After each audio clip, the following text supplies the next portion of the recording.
queria fazer uso da palavra do Senhor nosso Deus.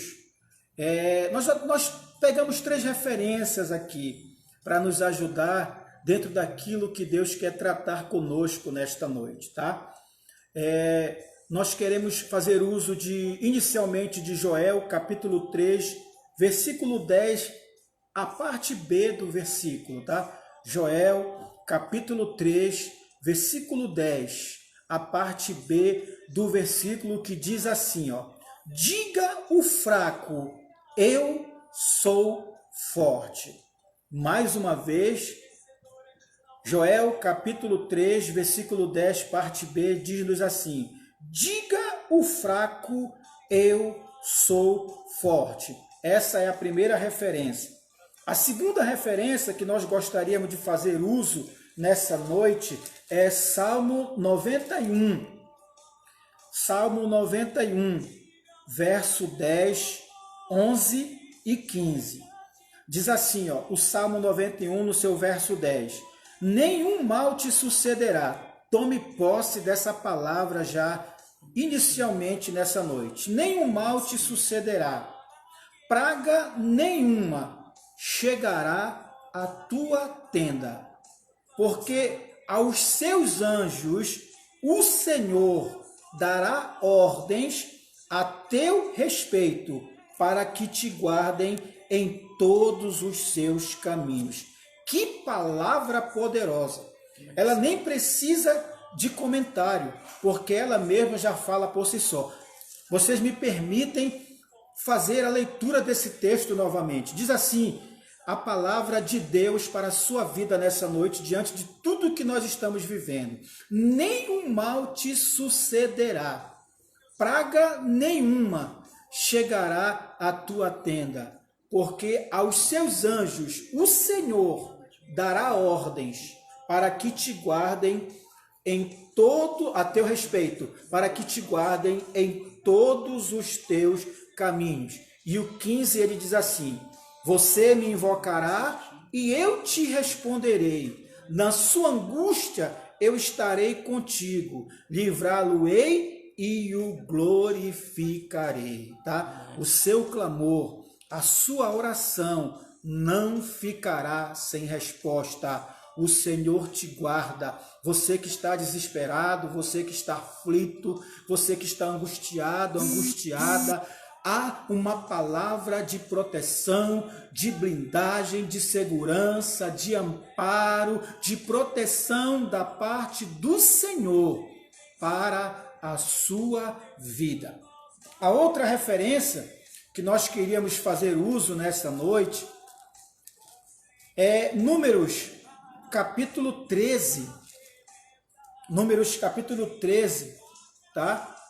Nós gostaríamos de, na verdade, fazer uso de toda a referência, mas o tempo não nos permite. Nós separamos aqui alguns versículos, né, para que você possa compreender um pouco melhor dentro daquilo que Deus quer tratar conosco nesta noite. Números 13, 31 nos diz assim, ó, capítulo 13, versículo 31, diz assim: porém, os homens que com ele tinham subido disseram: não poderemos subir contra aquele povo, porque é mais forte do que nós. Mais uma vez, não poderemos subir contra aquele povo, porque é mais forte do que nós. Versículo 33, também vimos ali gigantes dos filhos de Anak, descendentes dos gigantes, e éramos aos próprios olhos como gafanhotos, e assim também o éramos aos seus próprios olhos. Agora, o 14, eu deixo para que você possa ler na sua casa com mais tranquilidade, com mais calma, para que você possa compreender o que aconteceu diante dessa notícia desses 10 espias, tá? Que você possa compreender melhor o que aconteceu. Aí eu quero fazer uso só do versículo 9. Tão somente não sejais rebeldes, do capítulo 14. Tão somente não sejais rebeldes contra o Senhor, e não temais o povo dessa terra, porquanto como pão os podemos devorar. Retirou-se deles o seu amparo e o Senhor é conosco, não os temais. Que maravilha! Louvado seja o nome do Senhor. Nós vamos começar discorrendo sobre a primeira referência, tá? Joel, capítulo 3, versículo 10, a parte B do versículo, que diz: diga ao fraco, eu sou forte. Você pode ficar se perguntando como é que um fraco pode dizer eu sou forte. Porque se é fraco, é fraco. E pela lógica humana, isto pode até nos parecer um pouco contraditório. Seria um pouco paradoxal, ou seja, incompreensível ao senso comum o fraco dizer que ele é forte. Mas qual é o propósito que está por trás dessa afirmativa, já que a condição era uma e a afirmativa seria outra? A condição física e emocional e espiritual era uma, mas os lábios deveriam testificar totalmente diferente. Por que o fraco ele deveria dizer eu sou forte? Qual o propósito divino que está por trás disso? É porque Deus sabe que apesar da condição de fraqueza, mas o Senhor gostaria que ele dissesse eu sou forte. Por quê? Porque isso iria mexer com a autoestima dessa pessoa. O que é a autoestima? A autoestima, ela é a avaliação positiva ou negativa que uma pessoa faz de si mesma, em algum grau, a partir das emoções, das suas ações, das suas crenças, dos seus comportamentos ou qualquer outro tipo de conhecimento de si próprio. A autoestima definia, ou ela é definida pelo valor que você dá a você mesmo. Ou seja, a autoestima é a consciência que você tem, ou que a pessoa tem de si mesmo, tá? Então, quando alguém está com a autoestima baixa, isso quer dizer que a sua valorização está abalada. Ou seja, uma pessoa que está com a autoestima baixa, ela tem dificuldades de se enxergar positivamente. Mas Deus diz, mesmo o fraco sendo fraco, Deus quer que ele diga, eu sou forte. Por quê? Porque isso, de alguma forma, vai contribuir para que essa pessoa possa passar, a partir daquele momento, a ter uma percepção totalmente diferente dela mesma. Tá? Quando ela diz, eu sou forte, ela começa a se olhar dessa forma. Ela começa a ter uma percepção totalmente diferente da sua condição. Tá? Ela começa a se enxergar totalmente diferente. E é essa percepção de nós mesmos, a partir do nosso modo de agir, a partir do nosso modo de pensar, é que vai gerar em mim, é que vai gerar em você sentimentos de inferioridade ou sentimentos de superioridade. É a partir dessa percepção que nós vamos passar a perceber ou ter em nós, ou gerar em nós, um sentimento de autocrítica ou um sentimento de autocensura. E é isso que vai influenciar diretamente em nossas experiências, no nosso bem-estar e também na nossa qualidade de vida. Por que num momento tão difícil como esse, de crise, de uma situação extremamente adversa em todas as áreas da nossa vida, Deus quer que você eleve a sua autoestima. Deus quer que você diga que você é forte. para que você tenha uma percepção diferente de você mesmo diante dessa situação. Por que Deus quer que você eleve a sua autoestima? Para que você possa se enxergar positivamente, mesmo diante dessa situação adversa. Por que Deus quer que você eleve a sua autoestima? Porque pessoas com a autoestima elevada costumam ser mais fortes, mais resistentes a situações adversas. E esse momento não é um momento para fraquezas, não é um momento para fracos, é um momento para pessoas fortes, para que a gente possa resistir a todas as coisas adversas que estão acontecendo e que, infelizmente, eu quero te dizer nesta noite, que ainda virão para todos nós. Por que Deus quer que nós elevemos a nossa autoestima? Porque pessoas com a autoestima elevadas estão sempre ligadas a uma rede de relacionamento positivos. Olha o que eu disse, estão sempre ligadas a uma rede de relacionamento positivos. Sabe que tem contribuído muito negativamente para que as pessoas se abalem emocionalmente, para que as pessoas se destruam emocionalmente, num momento tão difícil como esse que nós estamos vivendo, é por conta dos seus relacionamentos negativos. Existem alguns grupos que eu já nem estou mais abrindo as postagens, porque só são coisas negativas. E se a gente for levar essas notícias em consideração, nós vamos ficar perturbados com toda a situação que naturalmente já deixa as pessoas no nível emocional muito estressante.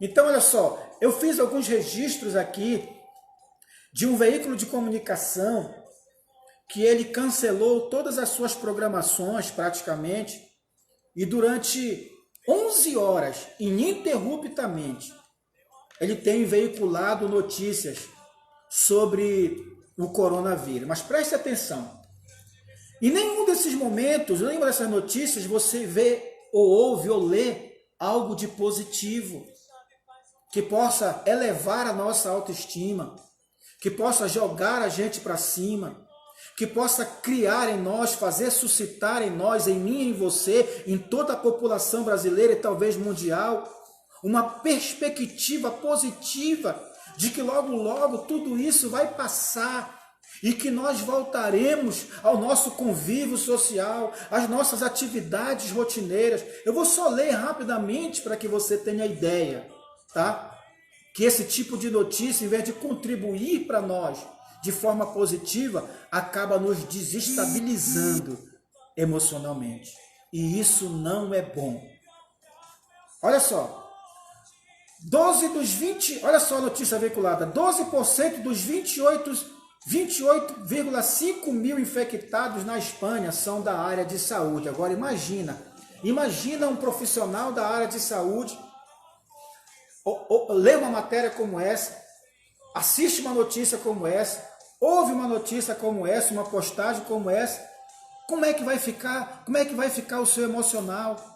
A sua família, seus esposos, filhos, mães, seus pais, como ficarão sabendo que a maior parte dos infectados são aqueles que estão se doando num momento tão difícil como ele? Eu quero abrir um parêntese aqui para parabenizar a todos os profissionais da área de saúde, para parabenizar esses guerreiros, essas heroínas que estão se doando num momento tão difícil como esse. Muitas das vezes sem EPIs, sem condição adequada de trabalho, com jornadas estafantes, mas estão cumprindo o seu dever, estão honrando a responsabilidade que assumiram diante de Deus e diante da população. Louvado seja o nome do Senhor pela vida de cada profissional de saúde. Olha só, olha essa outra notícia aqui.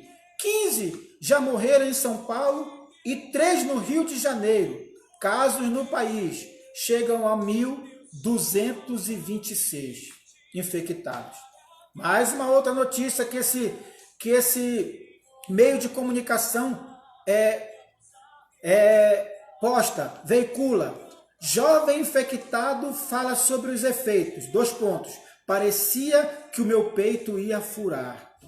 Casos no mundo vão a 307 com 13 mil mortos. É esse tipo de notícia que você não pode mais dar ouvidos, porque isso vai colocar a tua autoestima para baixo. Isso vai desestabilizar você. Isso vai fazer se sentir impotente diante dessa situação. Mas a palavra de Deus para as nossas vidas nesta noite é: diga o fraco, eu sou forte. Eu gostaria de pedir para você que você tirasse nesse momento da sua vida, se você não tiver estrutura para lidar com esse tipo de situação, para que essa situação não venha te abalar emocionalmente, não venha criar pânico na tua vida, que você evite de assistir, de ouvir, de ler esse tipo de matéria que está sendo veiculada nos principais órgãos de comunicação do nosso país. Diga ao fraco, eu sou forte. É interessante que Deus, nós vamos ver naquela referência lá de Números capítulo 13, você vai ver lá que assim como está acontecendo hoje, aconteceu na época que Moisés manda os 12 espias espiar a terra para que o povo pudesse entrar.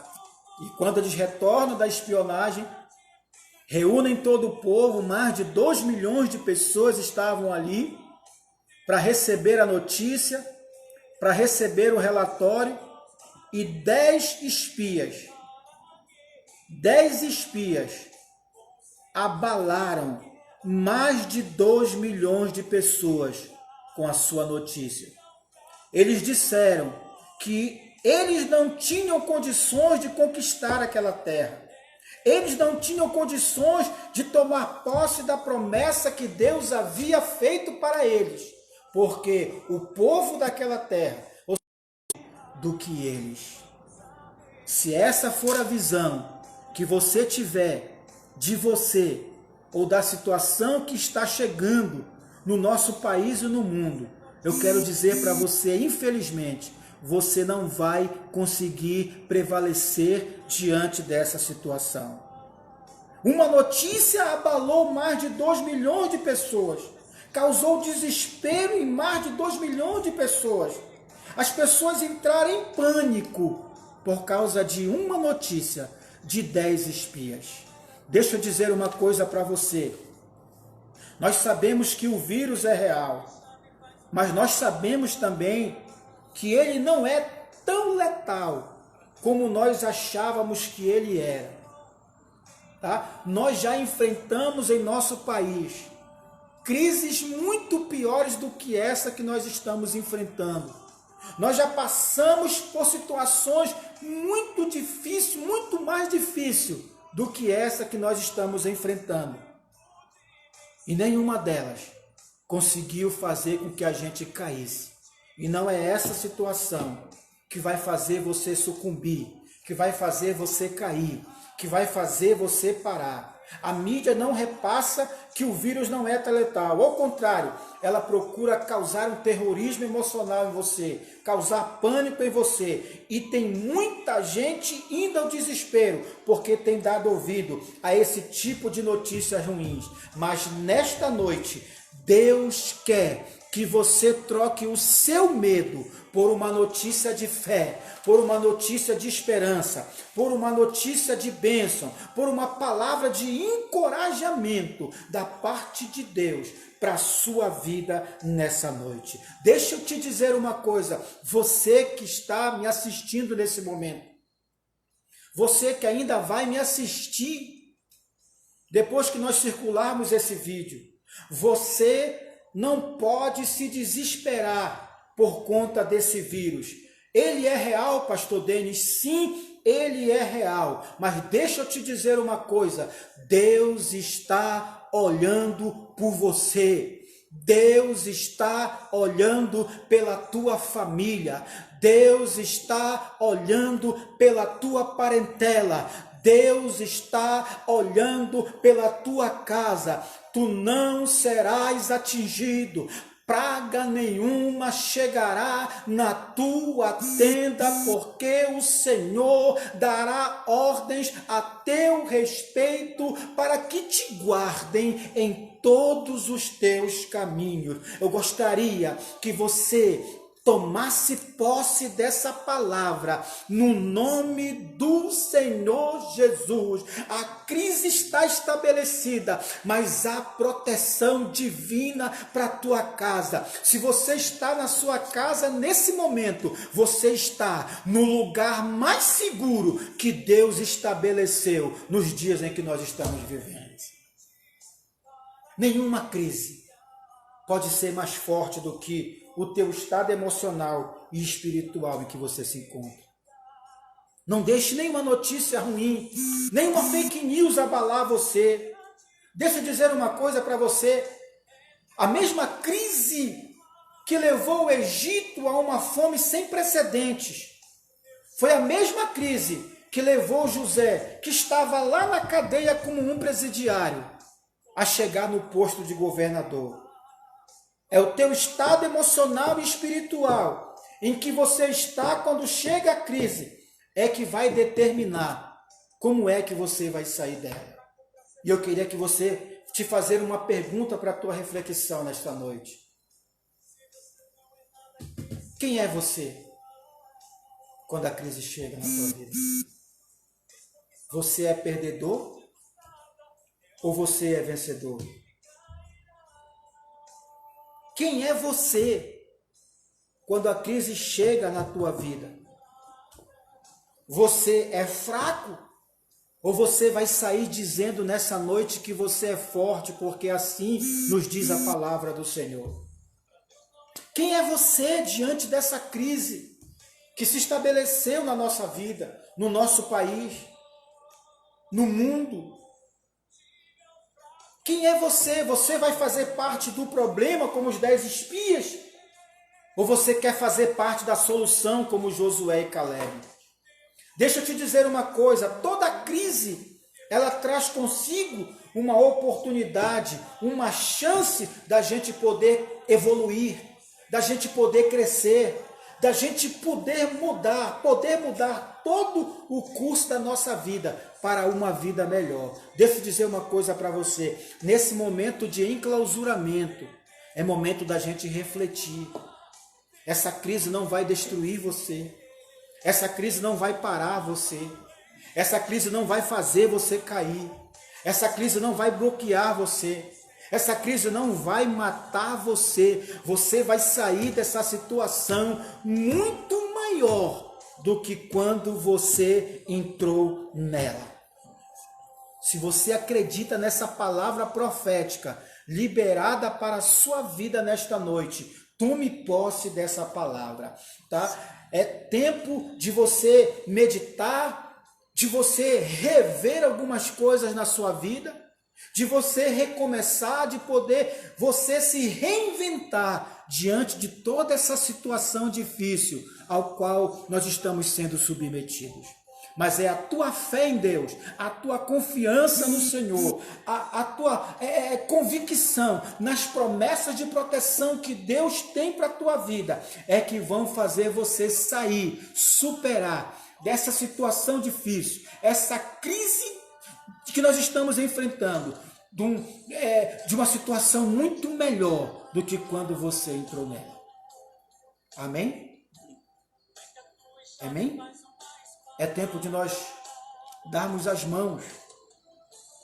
É tempo de nós buscarmos socorro no Senhor. Veja bem, até agora para essa crise ainda não surgiu uma solução humana. Mesmo nos países mais desenvolvidos, ainda não conseguiram apresentar uma situação como solução, humanamente falando, para essa crise que nós estamos enfrentando. Por isso que é tempo de nós buscarmos socorro do Senhor. Diz um certo hino da harpa que quando o socorro terrestre cessa, os de Deus, ele não falharão.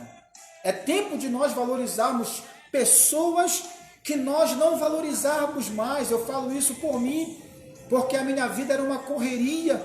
Já tinha toda uma rotina, acordava de manhã, levava a filha na escola, depois vem, ajeita o café, e vai para a academia, e vai buscar os filhos, e volta, toma banho, e vai trabalhar, e chega do trabalho, e prepara uma palavra, e vai para a igreja, enfim, era aquela correria. Mas essa situação está fazendo a gente passar mais tempo com a nossa família, com os nossos cônjuges, valorizar coisas que nós não valorizávamos mais, que nós já havíamos desprezado na nossa vida. Por isso que nós temos que tirar lições de toda essa situação adversa que nós estamos vivendo aqui. Deixa eu te dizer uma coisa, você pode perder tudo nessa vida. Nós sabemos que tem pessoas que perderam milhares de reais, pessoas que perderam a oportunidade de estar inserido no mercado de trabalho. Você pode perder tudo, ter perdido tudo. Você só não pode perder a sua fé em Deus. Tá? É tempo de nós unirmos a nossa fé, de nós buscarmos a Deus em oração. É tempo de tranquilidade. É tempo de nós sossegarmos a nossa alma. Tudo isso vai passar e você vai sair dessa situação muito mais forte do que quando você entrou nela. Você vai sair dessa situação muito maior do que quando você entrou nela. Você vai sair dessa situação muito melhor do que como você entrou nela. Se você acredita nessa palavra, toma posse, porque Deus está no controle de tudo. Deus está no controle de todas as coisas. Eu quero orar por você. Eu quero orar com você. Eu queria que você aí, aonde você está, você pudesse colocar a sua mão direita no seu coração. E nós vamos orar a Deus. Vamos pedir proteção para nossa família. Vamos pedir proteção para nossa parentela. Vamos pedir para Deus guardar a nossa nação. Deus nos tornar imunes diante de toda essa situação e que a gente possa tranquilizar o nosso coração, porque a gente sabe que isso não é duradouro, isso vai passar o mais rápido do que a gente possa imaginar e todos nós iremos nos reerguer e voltar maior, mais gigante, mais forte do que quando essa situação chegou na nossa vida. Que Deus possa abençoar você. Que Deus possa proteger a tua casa, que Deus possa proteger a tua família, que Deus possa proteger a tua parentela, em nome do Senhor Jesus. Feche os seus olhos. Senhor nosso Deus, nós te louvamos, nós te agradecemos por essa oportunidade que nos foi franqueada nessa noite, de poder estar aqui levando uma palavra de fé, de encorajamento, de ânimo, diante dessa situação difícil que nós estamos vivendo, Pai. Nós cremos na Tua proteção, no Teu amparo, no Teu cuidado. Há promessas de que a nossa casa está protegida, porque o Senhor tem dado palavras de ordem para nos guardar de toda essa situação difícil que nós estamos vivendo. Pai, em nome de Jesus, nós tomamos posse dessa palavra nessa noite. Nenhuma notícia ruim vai colocar a nossa autoestima para baixo. Nada vai nos abalar mais, Pai, porque nós temos a convicção, nós temos a certeza de que nós estamos guardados debaixo das asas do Senhor, debaixo da boa mão do nosso Deus, e que o amparo do Senhor ainda não foi retirado de nós, Pai. Graça te damos, porque o Senhor é quem cuida de nós no momento tão difícil como esse. Abençoa a nossa casa, protege a nossa família, meu Senhor, o nosso estado, as nossas autoridades profissionais de saúde, a todas as famílias do município de Santana, de Macapá, do estado do Amapá e do nosso Brasil, Pai. Em nome de Jesus, te pedimos e te agradecemos. Fiquem debaixo da proteção do Todo-Poderoso e que a boa mão do Senhor esteja convosco para vos guardar e vos abençoar em nome do Senhor Jesus. Deus abençoe a todos.